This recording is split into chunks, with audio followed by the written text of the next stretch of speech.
ஹரே கிருஷ்ணா, நமஸ்காரம். ஸோ நம்ம இப்போ பரிக்ரமாவை பத்தி பார்த்துட்டு இருக்கோம். பிரஜ் மண்டல் பரிக்ரமா. இந்த பரிக்ரமா 3 விதமான யூஸ்.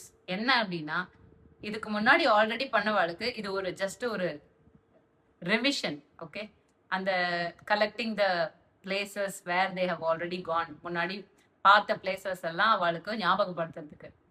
இல்ல நாங்க இனிமேதான் போக போறோம் அப்படின்னா அவளுக்கு இது ஒரு நல்ல நோட்ஸ் எழுதிக்கிறதுக்கு ஒரு பெஸ்ட் வழி. ஏன்னா நம்ம என்னென்னலாம் சொன்னோம், ஏன்னா நம்ம போகும்போது கூட மோஸ்ட்லி தமிழ்ல பேசுறவங்க யாரும் இருக்க மாட்டா, ஹிந்தியில பேசுறவா தான் இருப்பா. அவ ஹிந்தியில சொன்னா நம்மளுக்கு ஹிந்தியில புரியணும், இல்ல இங்கிலீஷ்காரா வருவா யாராவது. ஸோ அப்ப நம்ம தமிழ்ல வந்து இதெல்லாம் நம்ம ரீகலெக்ட் பண்ணிக்கலாம். 3வது விஷயம் பார்த்தேன்னா, இல்ல எங்களால போவே முடியாது அப்படின்றப்பாளுக்கும் இது ரொம்ப பெஸ்ட். ஏன்னா அட்லீஸ்ட் இந்த வீடியோ மூலமா வந்து நம்ம மனதளவுல பிரஜ் மண்டல் பரிக்கிரமா பண்ணலாம். அப்ப மனதளவுல பண்ணா பகவான் ஏத்துப்பாருன்னா பகவான் ஏத்துப்பார். ஏன் அப்படின்னு கேட்டேன்னா, ஒரு சின்ன கதை. அதுல ஒருத்தர் வந்து ரொம்ப ஆசைப்பட்டாராம். என்ன ஆசைப்பட்டாராம், ராதாகிருஷ்ணருக்கு டெய்லி விதவிதமான அழகான அலங்காரங்கள், வெள்ளி தட்டுல தாம்பூலம், அப்புறம் பிரசாதம், தங்க கிண்ணத்துல பெருமாளுக்கு பானகம், பாயசம் இதெல்லாம் பண்ணோம்னு அவருக்கு ரொம்ப ஆசையா. ஆனா அவர் ரொம்ப ஏழையா, அவர்கிட்ட எதுவுமே கிடையாது. அதனால அவர் என்ன பண்ணுவாராம், டெய்லி நதிக்கரையில உட்காந்து கண்ணை மூடிட்டு இதெல்லாம் பண்றதா கற்பனை பண்ணிப்பாராம். இதெல்லாம் பெருமாளுக்கு பண்றதா. ஆனா அவர் கற்பனையே பண்ணாலுமே அதை பகவான் ஏத்தன் இருக்காரு. எப்படி அப்படின்னா, ஒரு நாள் அவர் கற்பனையிலேயே சுட சுட பாயசம் பண்ணி தங்க கிண்ணத்துல கொட்டி பெருமாளுக்கு அதை ஆஃபர் பண்ணலாம் அப்படின்னு சொல்லிட்டு கிட்ட கொண்டு போறாராம். அப்போ இது ரொம்ப சூடா இருக்கும், ஏன்னா ரொம்ப சூடான பதார்த்தத்தை சுட சுட பெருமாளுக்கு அம்சை பண்ணக்கூடாது, ஆஃபர் பண்ணக்கூடாது. அதனால சரின்னு தொட்டு பார்க்கலாம் அப்படின்னு பார்த்தா கை சுற்றுத்தான் அவருக்கு. ஆனா ஆக்சுவலி அவர் உண்மையா தொடல. அவர் வந்து தன்னுடைய கற்பனையில தான் இந்த பகவானுக்கு வந்து கண்டருளை பண்ணிட்டு இருக்காரு. ஆனா இது வந்து அவர் கற்பனையில பண்ணாலுமே கை எப்படி சுட்டுது அப்படின்னா என்ன அர்த்தம், பகவான் அந்த கற்பனையில பண்றதை கூட ஏத்துன்னு இருக்காரு அப்படின்னு அர்த்தம். அதனால உண்மையாவே பொருளாதாரத்தினாலயோ, உடல் நல குறைவாலேயோ, இல்ல வயசானதுனாலயோ, இல்ல வேற ஏதாவது பிரச்சனைனாலயோ நம்மளால பிரஜ் மண்டல் பரிக்கிரமா 1 மாசம் போக முடியலன்னா கூட மனதார இந்த வீடியோ பார்க்கும்போது நம்ம இந்த பிரஜ் மண்டல் பரிக்கிரமா பண்ணதா நினைச்சுட்டா அதுக்குரிய பலன் கண்டிப்பா பகவான் கொடுப்பாரு. சரி, இப்போ இந்த பிரஜ் மண்டல் பரிக்கிரமா எப்படி ஸ்டார்ட் பண்றா அப்படின்னா, சங்கல்பிச்சு ஸ்டார்ட் பண்றா. பொதுவா இந்த பிரஜ் மண்டல் பரிக்கிரமா எப்படி ஸ்டார்ட் ஆச்சு அப்படின்னு கேட்டேன்னா, சைத்தன்ய மகாபிரபு காலத்துல இருந்தா ஸ்டார்ட் ஆச்சு. சைத்தன்ய மகாபிரபு பிருந்தாவனத்தை இருக்கிற ஃபாரஸ்ட்ல ரிவீல் பண்ணணும் அப்படின்னு சொல்லி 6 கோஸ்வாமிகளை அனுப்புறதுக்கு முன்னாடி தான் வந்து இந்த பிரஜ் மண்டல் இந்த 12 வனங்களையும் சைத்தன்ய மகாபிரபு விசிட் பண்ணதா நம்மளுக்கு எவிடென்ஷியல் ப்ரூஃப் இருக்கு. அதனால இவர் என்ன பண்றாருன்னா, மதுரைக்கு போய், ஏன்னா மதுரையில தானே கிருஷ்ணர் ஜன்மம் எடுக்கிறார். அங்க போய் அவர் வந்து ஃபர்ஸ்ட் அந்த விஸ்ராம் காட்ல தீர்த்தம் ஆடிட்டு ஸ்நானம் பண்ணிட்டு அங்கேருந்து நேர வந்து மதுரை பெருமாளுடைய ஜென்ம பூமி இல்லையா, அங்கேருந்து அவர் வந்து இந்த யாத்திரையை தொடங்குறதா ஒரு கதை சொல்லப்படுறது. அதே மாதிரி இங்க பார்த்தேன்னா ஷீல பிரபுபாதா தன்னுடைய அப்ராட்ல இருந்து இருக்கிற டிசைபிள்ஸ்லாம் கூட்டிட்டு பிரஜ் மண்டல் பரிக்கிரமா பண்ணதா சொல்லப்படுறது.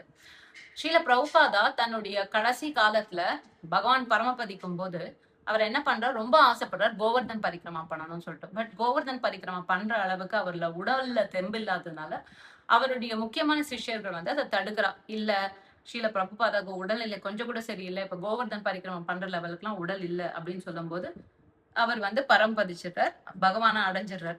ஆனா அவரோட ஆசையை பூர்த்தி பண்ணணும் அப்படின்னு சொல்லிட்டு பிரபுபாதோடைய விக்கிரகத்தை எடுத்து கோவர்தன் பரிக்கிரமா பண்றான். அது மட்டும் இல்லாம இந்த பக்தர்கள் எல்லாம் என்ன யோசிச்சா, சரி பிரபுபாத பரிக்கிரமானா ரொம்ப ஆசை, அதனால நம்ம கார்த்திக் மாசம் ஒரு வருஷமும் கார்த்திகை மாசம், கார்த்திக் மஹினா அப்படின்னு அங்க சொல்லுவா, அந்த ஒரு வருஷமும் நம்ம ஸ்ரீல பிரபுபாதோட விக்கிரகத்தை எடுத்துட்டு ஃபுல்லா நம்ம பிரஜ் மண்டல் பரிக்கிரமா பண்ணலாம் அப்படின்னு ஸ்டார்ட் பண்ணதுதான் இந்த பிரஜ் மண்டல் பரிக்கிரமா. ஸோ இஸ்கான் டிவோட்டிஸ் பொறுத்த வரைக்கும் கார்த்திக் மந்த்ல தான் இந்த பிரஜ் மண்டல் பரிக்கிரமா பண்ற வழக்கம். இது வந்து கிட்டத்தட்ட 1 மாசம் பூர்ணிமா, தட் இஸ் ஒரு பௌர்ணமியில ஆரம்பிச்சு அடுத்த பௌர்ணமியில முடிக்கிற ஒரு வழக்கமா இருக்கு. இப்ப இந்த பிரஜ் மண்டல் பரிக்கிரமால பண்ணக்கூடியவை பண்ணக்கூடாதவை அது சொல்லிடுறேன். அது இல்லாம 10 offenses in dham to be avoided, அதாவது 10 அபராதங்கள் நம்ம பிருந்தாவனத்துக்கு போகும்போது பண்ணக்கூடாது அப்படின்னு சொல்றதையும் நான் உங்களுக்கு சொல்லிடுறேன். இதை நீங்க ஒரு நோட்ல குறிச்சு வச்சுக்கோங்க.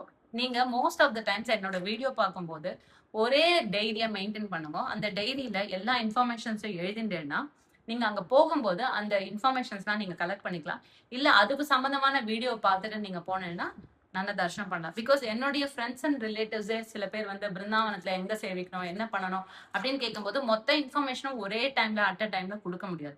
அதனால நீங்க ஒரு நோட்ஸ் எழுதி வச்சுட்டேன்னா அது எப்பயுமே நீங்க யூஸ் பண்ணிக்கலாம். இப்போ முதல்ல இந்த சங்கல்பம் பண்ணிக்கும் போது 10 விஷயங்கள் நம்ம இந்த பரிக்கிரமால என்னெல்லாம் பண்ணணும் பண்ணக்கூடாதுன்றத பார்க்கணும்.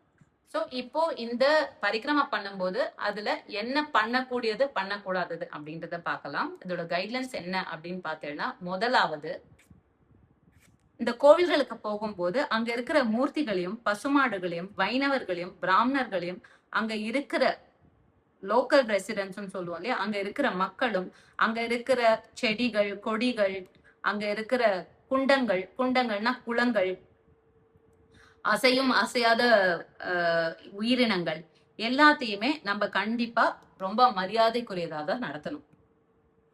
ரெண்டாவது என்னன்னு பார்த்தீங்கன்னா, நம்ம அந்த பிரதட்சணம் பரிக்கிரமா பண்ணும்போது ரொம்ப கோபப்படுறதோ இல்ல யாரையாவது சாபம் விடுறதோ இல்ல யாரையாவது பிறர் மனம் புண்படும்படி நடந்துக்கிறதோ இல்ல பிற ஜீவனுக்கு புண்படும்படி நடந்துக்கிறதோ இதெல்லாம் கண்டிப்பா பரிக்கிரமா பண்ணும்போது பண்ணோம் அப்படின்னா அந்த பரிக்கிரமாக்குரிய பலனை நம்ம இழந்துடுவோம். மூணாவது பார்த்தீங்கன்னா, கோவிலுக்குள்ள போகும்போது இந்த தோல் லெதர்னு சொல்லுவோம் இல்லையா, அதாவது மிருகங்கள்னால ஆகப்பட்ட பேக்ஸ் இல்ல வாட்ச் இல்ல பெல்ட் இதெல்லாம் அறவே தவிர்க்கணும். அதெல்லாம் கண்டிப்பா எடுத்துன்னு போக கூடாது. பிளஸ் கண்டிப்பா நம்ம வந்து போடுற துணிகளை வந்து ஃப்ரெஷ்ஷா பழந்துணியா இல்லாம புது துணியா போட்டுன்னு போகணும். அதே மாதிரி முடிஞ்ச வரைக்கும் ஹெல்த் பர்மிட் பண்றவ வந்து கண்டிப்பா காலணிகளை தவிர்க்கும். இது பாசிபிளா அப்படின்னு கேட்டேன்னா எனக்கு தெரியல. ஏன்னா சில சில பரிக்கிரமா வந்து நான் காலில் எதுவுமே போட்டுக்காம பண்ணதும் உண்டு, போட்டுட்டும் பண்ணதும் உண்டு. நாலாவது வந்து பார்த்தேன்னா, பரிக்கிரமா ஸ்டார்ட் பண்றதுக்கு முன்னாடி டெய்லியுமே குளிச்சுட்டு வாயை நல்லா வாஷ் பண்ணிட்டு நல்லா பல் தேய்ச்சிட்டு அதே மாதிரியே செலிபஸி மெயின்டைன் பண்ணணும். அஞ்சாவது வந்து பார்த்தேன்னா, ராத்திரி நேரத்துல பரிக்கிரமாவை அறவே தவிர்க்கணும். ராத்திரி நேரத்துல பரிக்கிரமா பண்றது சாஸ்திரத்துல ஒத்துக்கப்படல. அதே மாதிரி ஆறாவது என்னன்னு பார்த்தேன்னா, நம்ம நடக்கும்போது ஏதாவது உயிரினங்கள் வேணும்னே நம்ம பண்ண போறது இல்ல, தெரியாம பண்ணோம்னா அது பாவத்துல சேராது. ஆனா தெரிஞ்சே ஒரு எறும்பு போதுன்னா அதை வேணும்னு காலில் போட்டு நசுக்கிறது, அந்த மாதிரி முடிஞ்ச வரைக்கும் சின்ன சின்ன உயிரினங்கள் மேலேயும் கால் வைக்காம நம்ம பார்த்துக்கணும். அதுக்கப்புறம் பார்த்தேன்னா, ஒருத்தருக்கு பரிக்கிரமா பண்ணும்போது உடல்நிலை சரியில்லாம போயிடுதுன்னா உடல்நிலை சரியாற வரைக்கும் வெயிட் பண்ணிட்டு அதுக்கப்புறம் தான் பரிக்கிரமாவை முடிக்கணும். அதே மாதிரியே பரிக்கிரமாவை நம்ம தொடங்கிட்டோம் அப்படின்னா கண்டிப்பா அந்த பரிக்கிரமாவை முடிக்கணும். அதனால்தான் அந்த சங்கல்பம் பண்ணிக்கிறோம். சங்கல்பம் பண்ணிட்டு நம்ம பரிக்கிரமாவை தொடங்குறதுக்கு காரணமே இந்த பரிக்கிரமாவை நல்லபடியா பண்ணி முடிப்போம் அப்படின்றது தான் அந்த சங்கல்பமே. அதனால இதுதான் பரிக்கிரமால பண்ணக்கூடிய பண்ணக்கூடாத விஷயங்கள்.